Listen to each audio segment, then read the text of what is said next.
Hi అండి, అందరికీ నమస్కారం. నేను మీ Venugopal Reddy from Josh Innovations Private Limited, Josh Institute of Foreign Languages, Edunine Career Guidance సంయుక్తంగా విద్యార్థులకు అవసరమైనటువంటి వందలాది వీడియోస్ మనం చేస్తూ ఉన్నాం.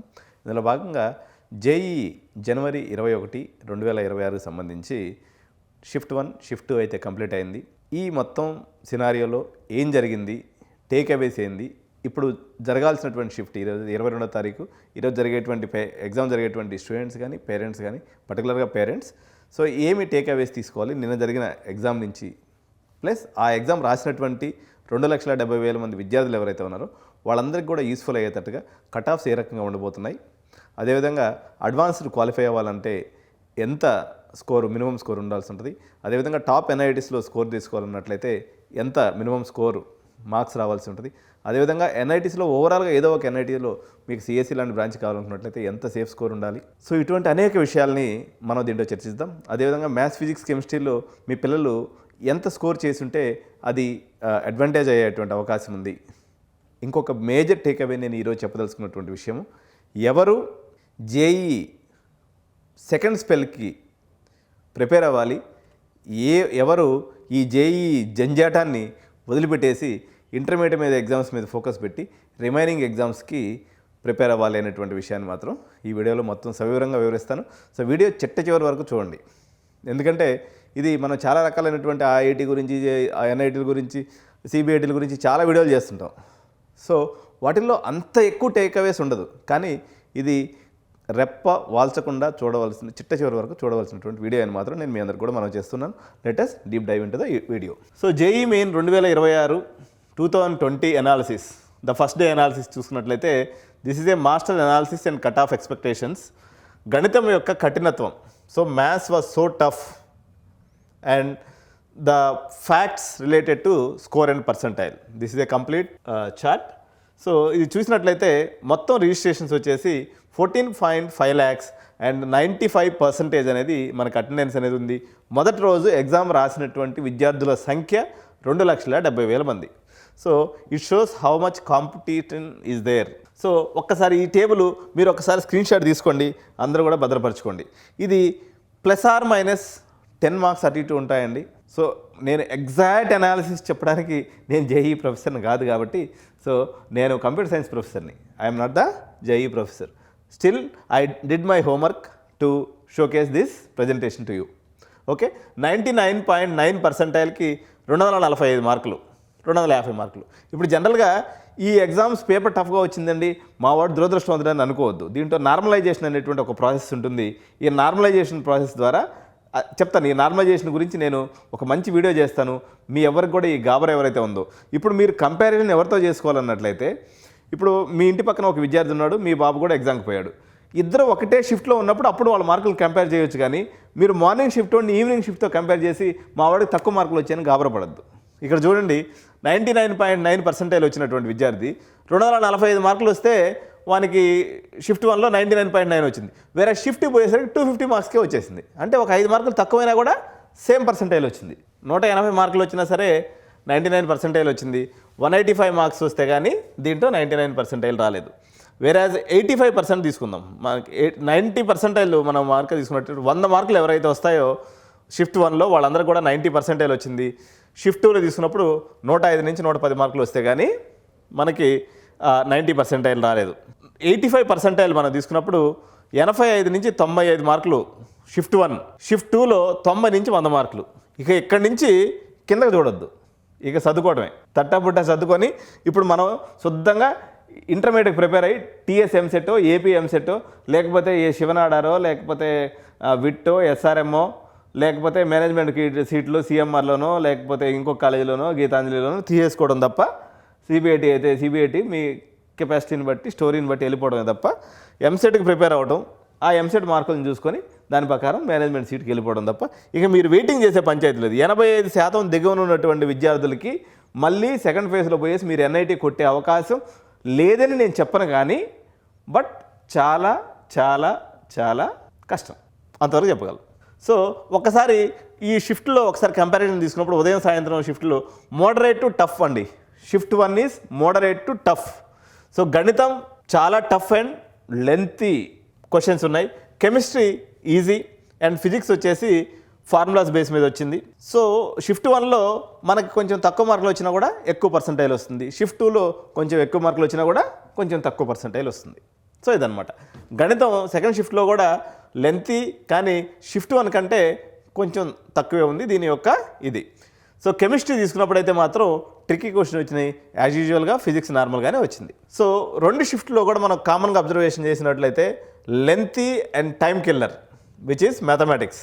ఈరోజు పేపర్లో 50 మార్కులు కానీ వచ్చినాయి అంటే మీరు సూపర్ డూపర్గా మీరు ఇదైనట్టు. సో గణితంలో సమయం వృధా చేయకుండా ఎవరైతే టాక్టికల్గా డీల్ చేస్తారో వాళ్ళ యొక్క పర్సంటైల్లో భారీ మెరుగుదల అనేది మీకు కనిపిస్తుంది. వెరాజ్ ఫిజిక్స్ ఈజీ టు మోడరేట్ ఉంది. మోడర్న్ ఫిజిక్స్ అండ్ మెకానిక్స్ నుంచి నేరుగా ఫార్ములా బేస్డ్ క్వశ్చన్స్ వచ్చినాయి. గణితంలో నష్టాన్ని పూడ్చుకోవడానికి ఇక్కడ ఎక్కువ స్కోర్ చేయడం అన్నది ప్రతి విద్యార్థికి చాలా చాలా ఇంపార్టెంట్. కెమిస్ట్రీ తీసుకున్నప్పుడు ఎక్కువగా ఎన్సీఈటీ ఆధారంగా వచ్చింది. ఆర్గానిక్ అండ్ ఇన్ఆర్గానిక్ కెమిస్ట్రీ మీద దృష్టి పెట్టారు. పోటీలో నిలబడాలంటే ఇక్కడ మినిమం ఒక 70-80 మార్క్స్ తెచ్చుకుంటే మీకు ఇది పాసిబిలిటీ ఉంది. సో సబ్జెక్ట్ వైజ్ ఎన్ని మార్కులు తెచ్చుకుంటే మీరు సేఫ్ జోన్లో ఉన్నట్టు అనే దానికి మీరు లెక్కేసుకొని ఉంటారు ఆటోమేటిక్గా. మ్యాథమెటిక్స్లో ఒక 40-50 మార్కులు కానీ వస్తే మీరు సూపర్గా చేసినట్టు అండి. ఫస్ట్ షిఫ్ట్లో అయితే ఒక 5 మార్కులు అటు ఇటు తీసుకోండి. ఫస్ట్ షిఫ్ట్కి సెకండ్ షిఫ్ట్కి 5 మార్క్స్ డిఫరెన్స్.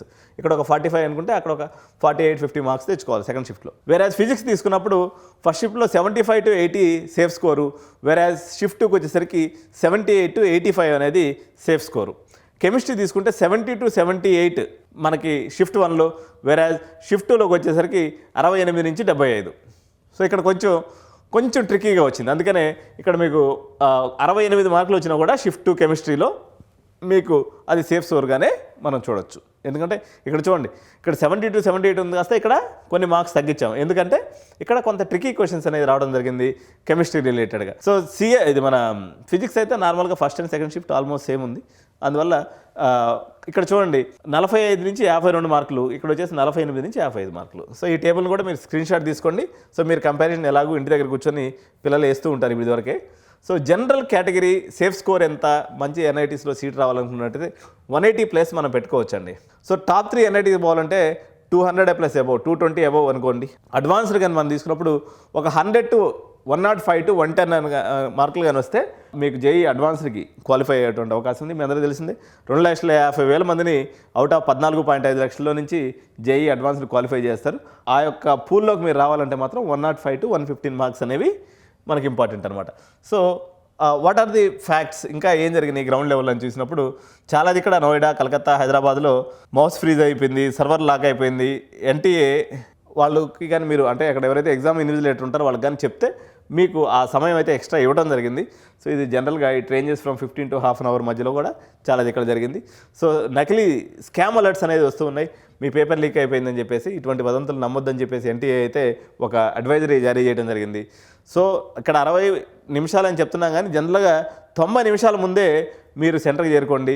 1 నిమిషం ఆలస్యమైనా కూడా మీకు లోపలికి అనుమతించేటువంటి అవకాశం లేదు కాబట్టి. సో జనరల్ కేటగిరీలో జేఈ అడ్వాన్స్ చెప్పాను కదా, 105-110 మార్క్స్.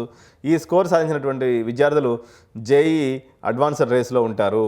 సో ఇదండి, మీరు జేఈ అడ్వాన్స్డ్ రేస్లో లేనప్పుడు మామూలు రేస్లో కూడా లేనట్టే. నేను చెప్పేది ఓసీ రిలేటెడ్గా, OC and BC. SC ST రిలేటెడ్గా కొంతవరకు అటు ఇటు ఉండొచ్చు, కానీ ఏదేమైనప్పటికీ కూడా ఒక 80 మార్కుల కన్నా తక్కువ షిఫ్ట్ 1లో కానీ షిఫ్ట్ 2లో కానీ ఇక మీకు వచ్చినప్పుడు జేఈ మీద మీరు ఆశలు వదిలేసుకొని నెక్స్ట్ ఆల్టర్నేటివ్స్కి అయితే ప్రయత్నం చేయాల్సినటువంటి అవసరం ఉంది. సో ఇప్పుడు రాసేటువంటి నెక్స్ట్ షిఫ్ట్లు ఎవరైతే ఉన్నాయో వాళ్ళు అట్లీస్ట్ ఇప్పుడు నిన్న జరిగిన అనుభవాన్ని బట్టి గణితంతో మ్యాథమెటిక్స్తో స్టార్ట్ చేయొద్దు. సమయ నిర్వహణ చూసుకున్నప్పుడు కెమిస్ట్రీకి ఒక 30 నిమిషాలు, ఫిజిక్స్ ఒక 40-50 మినిట్స్, మిగిలిన సమయం ఏదైతే రెస్ట్ ఆఫ్ ది టైం ఉంటుందో you just allot them to mathematics. So revision చేసుకునేటప్పుడు మాత్రం కెమిస్ట్రీ కోసం ఎన్సీఆర్టీ బుక్స్ని అయితే అందరూ ఒకసారి రివైజ్ చేసుకోవాల్సినటువంటి అవసరం ఉంది. So be confident and be logical. ఇక్కడ ఎడ్యునైన్ మీకు టేక్అవే ఏమిస్తుందంటే, మీరు ఎమోషన్ అనేది అయిపోయింది. 8వ తరగతి నుంచి 9, 10, 11 4 సంవత్సరాల పాటు మీరు కఠోర శ్రమ చేశారు. సో మంచికో చెడుకో మీకు ఒక రిజల్ట్ వచ్చేసింది. ఓకే, ఈరోజు జేఈ రిజల్ట్స్ మీ చేతిలో ఉన్నట్టే ఈ అనాలిసిస్ ద్వారా. మీరు ఇప్పటికి కూడా కళ్ళు తెరవకుండా 80 మార్కుల కన్నా తక్కువ వచ్చినటువంటి విద్యార్థులను కూడా కార్పొరేట్ విద్యా సంస్థల వారు జేఈ అడ్వాన్స్కి ఇంకా ప్రిపేర్ చేస్తామనేటువంటి భ్రమలో మిమ్మల్ని ఉంచుతారు. దయచేసి ఈ ట్రామాలో పడకుండా మీరు పెన్ను పేపర్ ముందు వేసుకొని ఒక క్షణం ఆలోచించండి. ఇంకా మీ పిల్లల్ని బాధ పెట్టద్దు. మీరు కూడా హాల్యూజినేషన్ అంటారు లేదా ఇల్యూజినేషన్ అంటారు, అంటే దీని యొక్క నెక్స్ట్ లెవెల్ అన్నట్టు. దాంట్లో బతకకుండా వాస్తవంలోకి వచ్చి వాట్ నెక్స్ట్ అనేది ఆలోచించండి.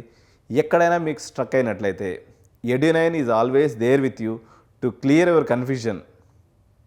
సో మా దగ్గర mentor service, Edunine Career Guidance నుంచి మెంటర్ సర్వీస్ ఉంటుంది. We charge 10,000 rupees. So for all psychometric analysis, అంటే మీ బాబు ఎక్కడ సెట్ అవుతాడు. ఇప్పుడు మీరు జేఈలో 80 మార్కుల కన్నా తక్కువ వచ్చినాయి అన్నట్లయితే వారికి ఎక్కడో ఒక చిన్న వాడికి ఆ సబ్జెక్టు మీద అనాసక్తిగా ఉన్నట్టని మనం అనుకోవచ్చు. మేబీ ఇంకేదైనా హెల్త్ ప్రాబ్లమ్స్ ఉండో, లేకపోతే ఆ పర్టికులర్ డే రోజు వాడికి తలనొప్పి వచ్చో, లేకపోతే టెన్షన్ పడో అలాంటి జరిగిందంటే they are the exceptional cases. But ఈ జనరల్ కేసెస్ వారి మ్యాథమెటికల్ స్కిల్ తక్కువ ఉన్నప్పుడు వాడు మళ్ళీ మీరు మేనేజ్మెంట్ సీట్ కోసం 30 లక్షల రూపాయలు 40 లక్షల రూపాయలు కట్టి మీరు మంచి ఇన్స్టిట్యూషన్స్లో వేసినంత మాత్రం మ్యాథ్స్ వచ్చేటువంటి అవకాశం లేదు. ఇప్పటివరకు ఒక భగీరథ ప్రయత్నాన్ని మీరు చేశారు. సో అందరూ సక్సెస్ అవ్వాలని కదా, ఇది కాంపిటేటివ్ రేస్, ఓన్లీ 4% యాక్సెప్టెన్స్ ఉన్నటువంటి పరిస్థితి ఉంటుంది కాబట్టి. సో మీరు ఆ నిజాన్ని అర్థం చేసుకునేసి సో మా దగ్గరికైనా అప్రోచ్ అయినట్లయితే we do psychometric analysis where your kid is good at. మీ బాబు లేదా పాప ఏ విషయంలో ముందు ఉన్నది పాప అనేది మనం ఐడెంటిఫై చేస్తాము. సో ఐడెంటిఫై చేసిన తర్వాత ఒక 20 క్లస్టర్స్ ఉన్నాయండి ఎడ్యుకేషన్లో. నాట్ ఓన్లీ బీటెక్ ఒకటే కాదు, డిగ్రీ ఉంటుంది, బీబీఏలు ఉంటాయి. దాని తర్వాత ఇంకా బీటెక్లో తీసుకున్నప్పుడు కూడా కనీసం ఒక 40-50 బ్రాంచెస్ ఉన్నాయి. సో ప్రపంచాన్ని ఒక కుగ్రామంగా తీసుకొని మన ఇండియా యొక్క స్టేటస్ని, మీ ఫినాన్షియల్ స్టేటస్ని, మీ బాబు యొక్క క్యాలిబర్ని అన్నింటినీ దృష్టిలో పెట్టుకొని ఒక మంచి బ్రాంచ్ని సజెస్ట్ చేయడంతో పాటు, మంచి కాలేజ్ సజెషన్ చేయడంతో పాటు, మీకు మార్కులు ఎలాగో తక్కువ వచ్చినాయి కదా, మీరు రిమైనింగ్ ఎగ్జామ్స్కి అప్లై చేసుకోవాల్సినటువంటి సమయం కూడా ఆసనమైంది. సో మిగిలిన ప్రైవేట్ యూనివర్సిటీస్కి అనుకోండి, లేదా మేనేజ్మెంట్ సీట్స్కి వెళ్ళదలుచుకుంటే మీ స్ట్రాటజీ ఎట్లా అనుకొని ఇప్పటికైనా మీరు కళ్ళు తెరిచి సో లాజికల్గా, టెక్నికల్గా, తార్కికంగా ఆలోచించి నిర్ణయం తీసుకోవాల్సినటువంటి సమయం అయితే ఆసన్నమైందని చెప్పి నేను తెలియజేస్తున్నాను. సో నాకు 24 ఏళ్ల అనుభవం ఈ ఫీల్డ్లో. నేను మొదటి నుంచి ఎడ్యుకేషన్ తప్ప నాకు వేరే ప్రపంచం లేదు. సో మా ఎడ్యుటెక్లో అన్ని రకాలైనటువంటి డిపార్ట్మెంట్స్ మేము కలిగి ఉన్నాము. స్టార్టింగ్ విత్ అడ్మిషన్ ప్రాసెస్, అదేవిధంగా ప్లేస్మెంట్ ట్రైనింగు, అదేవిధంగా psychometric analysis, management admissions, abroad process. So we are having multiple process which are related to student career. So మీకు వన్ స్టాప్ సొల్యూషన్గా, అంటే అప్లికేషన్ వేసుకోలేమా సార్ మీ దగ్గరికి ఎందుకు రావాలని మీరు అనుకోవచ్చు, కానీ ఒక అప్లికేషన్ కాదు, ఎంపీసీ రిలేటెడ్గా దగ్గర ఒక 20 అప్లికేషన్స్ ఉంటాయి. సో ఈ అప్లికేషన్స్ అన్నింటినీ టైం లైన్లో పెట్టుకొని మనం జాగ్రత్తగా వేయటము, దానికి ఆప్షన్స్ పెట్టుకోవటము, ఆప్షన్స్ పెట్టుకున్న తర్వాత మనకు 4-5 దిక్కుల ఒకవేళ నిజంగా సీట్ వస్తే గాడ్ గ్రేస్, వాటిల్లో ఏది బెస్ట్ అది నేను ఎలా చెప్పగలను అంటే, because I visited almost all the institute across India and many reputed institute across abroad. కాబట్టి నాకున్నటువంటి ఈ నాలెడ్జ్ని నా కళ్ళతో మీరు చూసి ఆ రకమైన నిర్ణయం తీసుకోవడంలో I will be so helpful to you. Thank you so much. జై హింద్, జై భారత్.